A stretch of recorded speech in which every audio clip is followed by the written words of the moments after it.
Have a nice day. Today is Sunday, 9th of February 2025. Starting the newspaper of today with world news, including after President Trump revokes security clearance for Antony Blinken Jake Sullivan. After freezing aid, Trump offers a resettlement to White House South Africans, but they decline. Trump signs order freezing aid to South Africa over the racial discrimination against the Afrikaners. United States judge temporarily blocks massacres dog from accessing treasury records. Heartbreak press conferences and $100K demand. American woman's love story takes a chaotic turn in Pakistan. More than 3 dozen dead after bus accident in southern Mexico. Now, starting with the Hindu newspaper, we had the North Korean leader Kim Jong-un vows for the development of nuclear forces. North Korean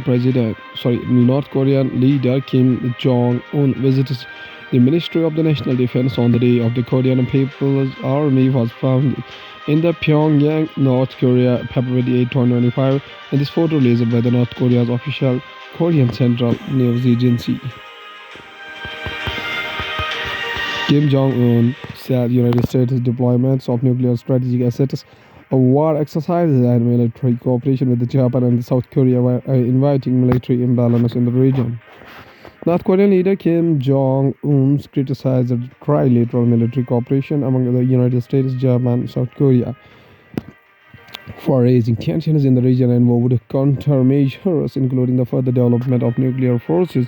Mr. Kim said United States deployments of nuclear strategic assets, war exercises, and military cooperation with Japan and South Korea were inviting military imbalance in the region and raising a grave challenge to the security environment. State media KCNA reported on Sunday, February 9, 2025. 7.6 magnitude earthquake shakes Caribbean. Some islands urge residents to leave coastline. The quake struck at 6:23 p.m. local time in the middle of the sea and had a depth of 10 kilometers. The United States National Tsunami Warning Center said there is no tsunami alert for the United States mainland but issued a tsunami advisory for Puerto Rico and the United States Virgin Islands. A magnitude of 7.6 earthquake shook the Caribbean Sea southwest of the Cayman Islands Saturday, February 8, 2025. According to the United States Geological Survey, and some islands and countries urged people near the coastline to move inland in the case of the tsunami. The quake struck at 6:23 p.m. local time in the middle of the sea and had a depth of 10 kilometers, the USGS said.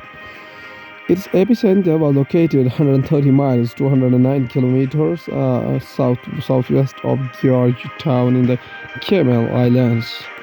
The United States National Tsunami Warning Center said there is no tsunami alert for the United States mainland but issued a tsunami advisory for Puerto Rico and other United States Virgin Islands.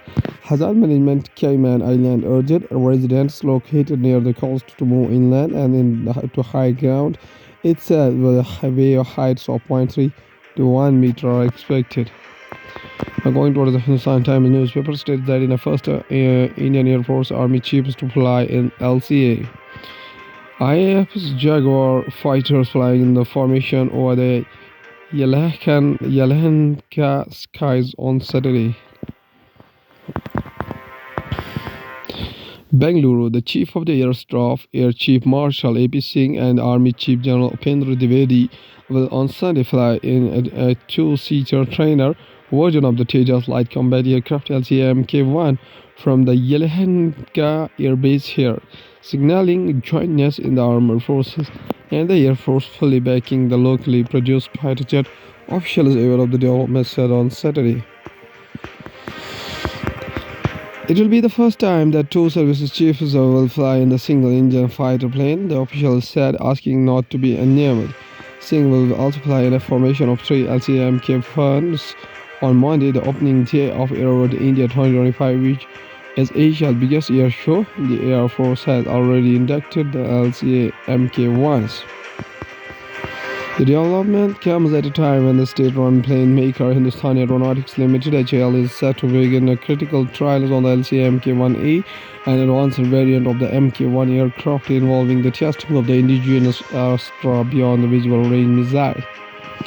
The aircraft is locally made electronic warfare suit under the Israeli Ultra radar as it targets a March 31st deadline to deliver the first fighter jet to the Indian Air Force after completing the necessary certification requirements.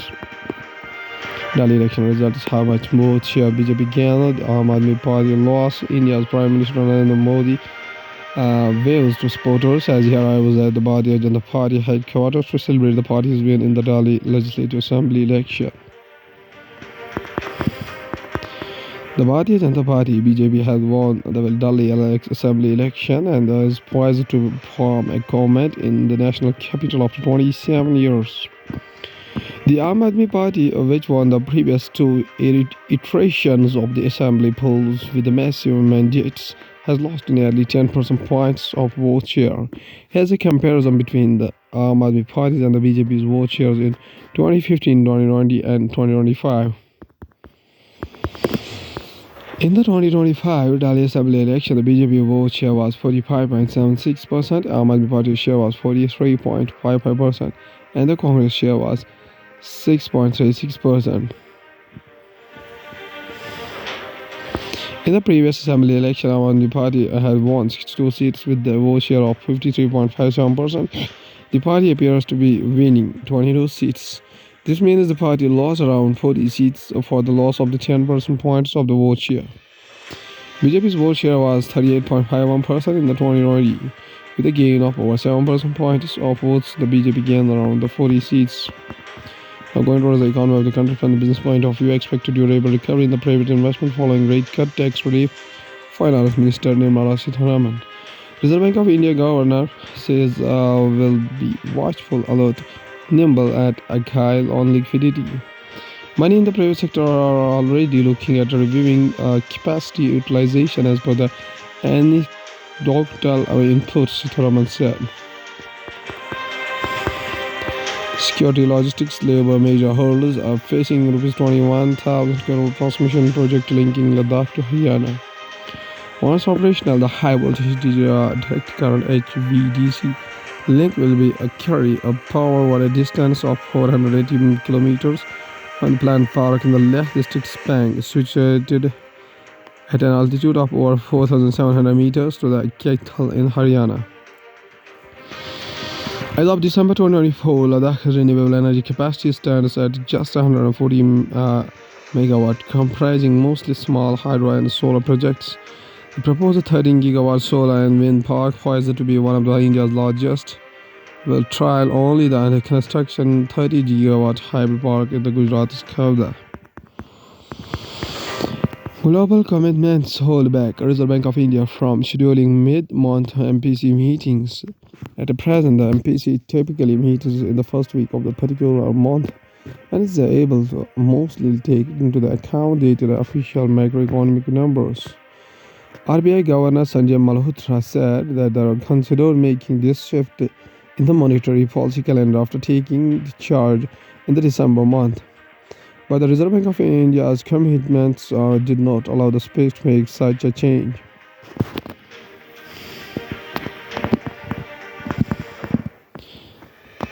Going to Science and Tech, we have the indefatigable ASHA workers. Central India's healthcare system seeks proportionate compensation. Karnataka's accredited as social health activist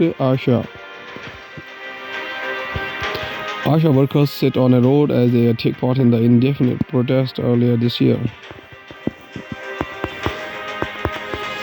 ASHA workers are said to be volunteers and therefore their core salary per month stands at a merge of 3,000, excluding the seemingly toxic point based incentive system. Backbone of India's rural healthcare system, accredited as social health activists, workers have played a major role in improving both the maternal and the child health immunization rates and the overall well-being of the community. They are also key to bridging the gap between the rural communities and primary healthcare. Ever since Asha was appointed in 2005 under the National Rural Health Mission (NRHM), they have played a pivotal role in spreading awareness about the nutrition and sanitation facilities. During the COVID-19 pandemic, their role in the healthcare expanded in the exponential manner. The manifestos of the near Mir mission. Cosmonaut Valery Poleyko, aboard Russia's Mir mission station, looks out of Mir's window during the rendezvous operation with the Space Shuttle Discovery. The STS-63 mission, more popularly dubbed as the Near Mir mission, was a successful mission that spanned from February 3, 1995. A mission that served as a dress rehearsal for later missions that would rendezvous and talk with the Mir's STS-63 lead of a number of the first AS canistras and lists them out of here. Docking in a space or space talking in a space tech marvel that enables us to join two spacecraft together in a space. An important step for various missions, especially those that are exploratory in nature or involve space stations. Only a handful of countries have mastered this art. India is now one of them, having become just the fourth country to do so after the United States, Russia, and China by successfully demonstrating docking as a part of the Space Docking Experiment Space DEX mission in the January 2025. We want to restart cryogenic stage in flight for mission advantages. ISRO Chief, Indian Space Research Organization Chief Dr. V. Narayan.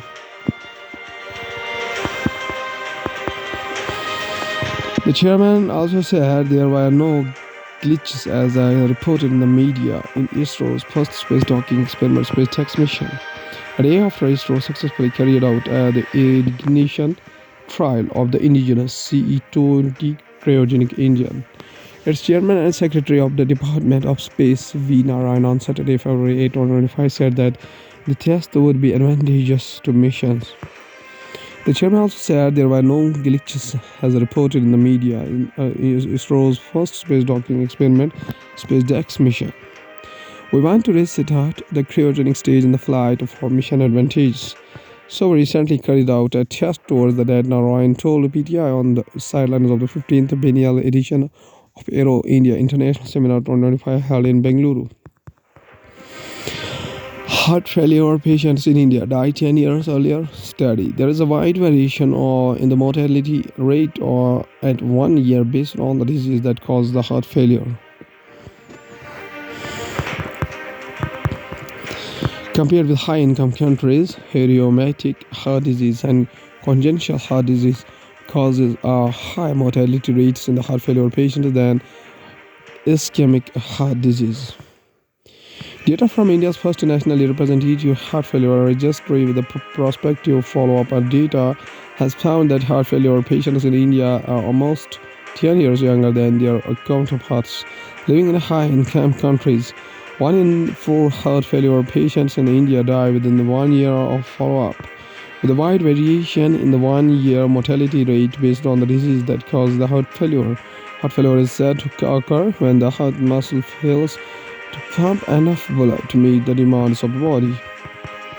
A study which looked at 1-year mortality rate of the patient with a heart failure enrolled consecutive patients admitted with the diagnosis of acute decompensated heart failure from January-December 2019.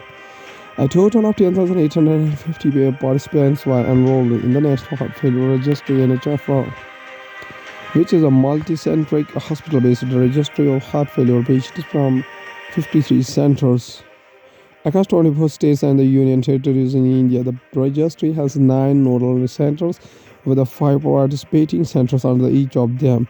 The Thiruvananthapuram-based Sri Chitra Tirunal Institute of Medical Sciences and Technology (SCTI) MST in the National Coordinating Center for the National Registry.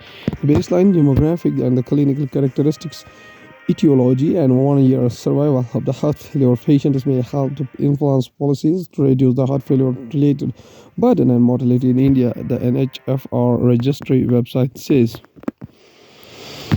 Now at last there is a famous personality that is from South Africa.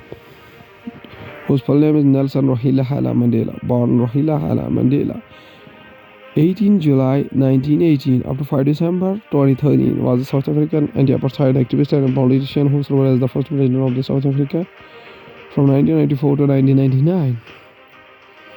He was the country's first black head of the state and the first elected in a fully representative democratic election. His government focused on dismantling the legacy of apartheid while fostering racial reconciliation. Ideologically an African nationalist and socialist, he served as the president of African National Congress, ANC party from 1991 to 1997. Mandela was a controversial figure for much of his life. Although critics on the right denounced him as a communist terrorist, and those on the far left deemed him too eager to negotiate and reconcile with the apartheid supporters, he gained international acclaim for his activism. Globally regarded as the icon of a democracy and social justice, he received more than 250 honors, including the Nobel Peace Prize. He is held in deep respect with the South Africa, where he is often referred to as the Temple named Madiba and described as the father of the nation. Nelson Mandela says a very famous quotation. He says that education is the most powerful weapon which you can use to change the world. Okay, thank you.